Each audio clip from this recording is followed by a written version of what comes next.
Assalamualaikum warahmatullahi wabarakatuh. Perkenalkan, nama saya Muhammad Haikal Hazik dengan NIM 2205020087, Fakultas Ilmu Sosial dan Ilmu Politik, jurusan Ilmu Administrasi Negara, dengan dosen Bapak Agus Hendrayadi, SOS MSI. Materi kali ini saya akan menjelaskan tentang paradigma administrasi negara. Tujuan saya membuat video ini adalah untuk melengkapi tugas konten digital yang Bapak berikan.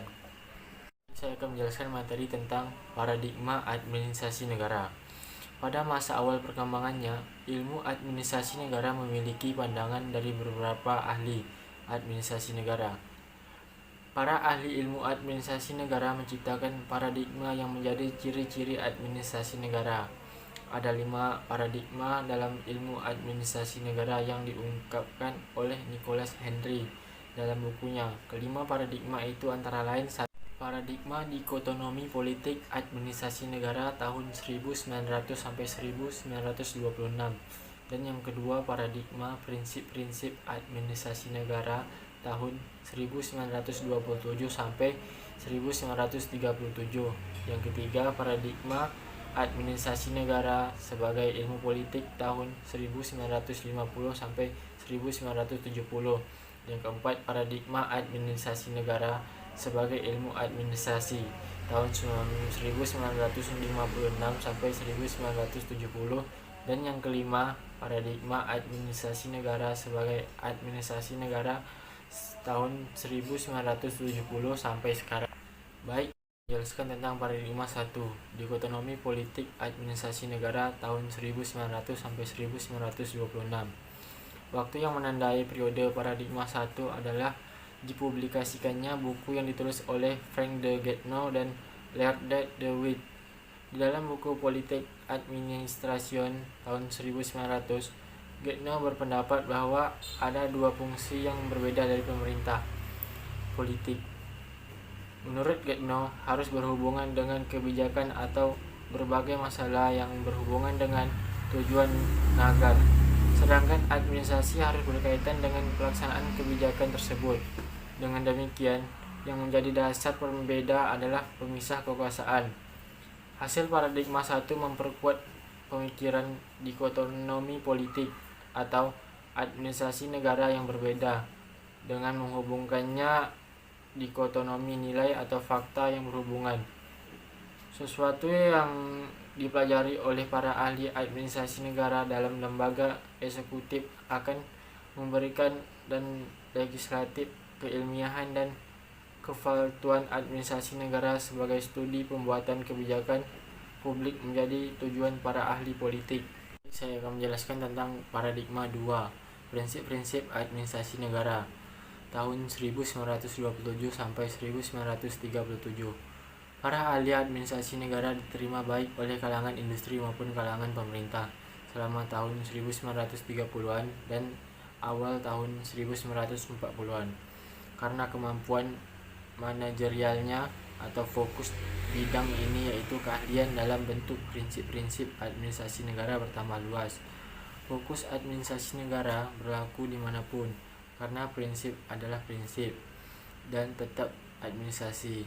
Prinsip-prinsip administrasi adalah dengan tetap berlaku dengan batasan prinsip-prinsip bekerja dalam suasana administrasi negara manapun tanpa memandang budaya, fungsi, lingkungan, misi ataupun kerangka industrial,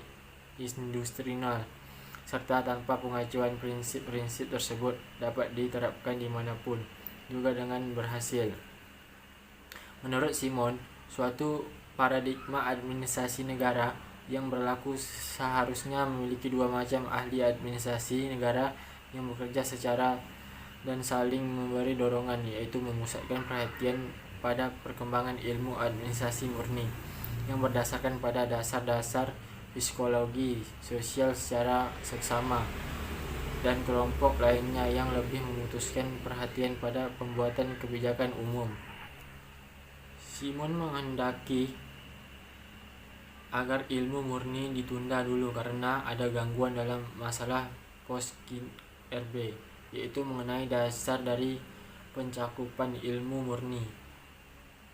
Para penentang pada tahun 1940-an telah menunjukkan bahwa prinsip administrasi merupakan ungkapan ilmu yang sangat jelas dan konsekuensinya adalah negara semakin perspektif dalam gejala administrasi harus mengerti dengan istilah-istilah yang keseluruhan bersifat administrasi negara dianggap sebagai asing yang tidak menyenangkan.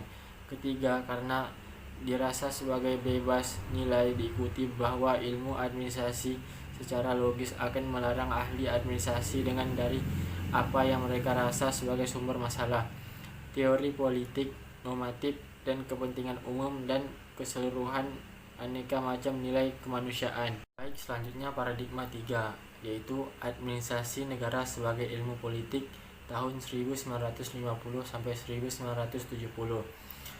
Pada tahun 1962, administrasi negara tidak lagi termasuk dalam hubungan bidang politik di dalam laporan Komite Ilmu Politik sebagai disiplin Asosiasi Ilmu Politik Amerika. Paling tidak ada dua perkembangan yang terjadi selama periode ini yang cukup mencerminkan adanya perbedaan dalam masalah mengurangi ketenangan antara para ilmiah administrasi negara dan ilmu politik secara beransur-ansur. Peningkatan penggunaan studi kasus sebagai instrumen epistemologi, perbandingan pembangunan administrasi yang mengalami pasang surut sebagai sumber bidang administrasi.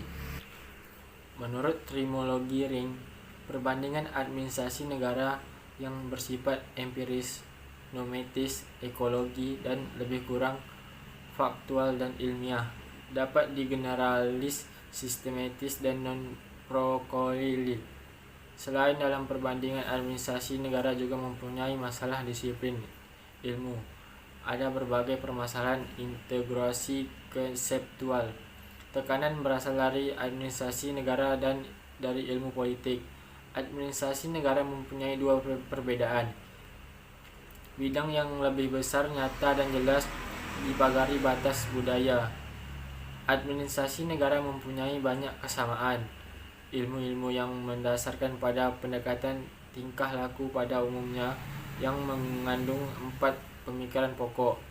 Semua teori empiris meletakkan nilai-nilai ilmu sebagai pedoman pelaksanaan metode ilmiah. Pemilihan pokok masalah kajian selalu mencerminkan sosialisasi penelitian dan melakukan musyawarat. Manusia mempunyai objek studi dalam ilmu yang menganut pendekatan tingkah laku, nilai-nilai, sudut pandang, dan berbagai harus dimasukkan sebagai bagian teori yang telah dikembangkan. Baiklah, paradigma 4, administrasi negara sebagai fungsi ilmu administrasi tahun 1956 sampai 1970. Istilah ilmu administrasi di sini digunakan sebagai penangkap semua perasa sebagai kajian di dalam teori organisasi dan ilmu manajemen. Sebagai paradigma, ilmu administrasi menyajikan suatu fokus bukan lokus. Sebagaimana dalam paradigma 2, administrasi adalah administrasi di mana ia ditemukan, fokus lebih diperhatikan daripada lokus. Bahkan Kate Henderson berpendapat bahwa teori organisasi seharusnya menjadi fokus dari administrasi negara, tidak hanya fokus pada bidang bisnis tapi juga dalam administrasi negara. Baik, yang terakhir adalah paradigma administrasi negara sebagai administrasi negara tahun 1970 sampai sekarang. Memiliki fokus lokus sudah jelas, membahas fokus lokus dan pertaliannya dalam administrasi negara dengan paradigma yang terakhir. Dengan demikian kita membahas administrasi negara dengan konteks paradigma yang tengah berlaku sekarang. Fokusnya adalah teori organisasi dan ilmu manajemen, sedangkan lokusnya adalah kepentingan umum dan urusan umum.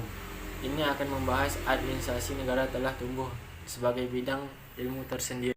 Baik, demikian video yang dapat saya tampilkan. Assalamualaikum warahmatullahi wabarakatuh.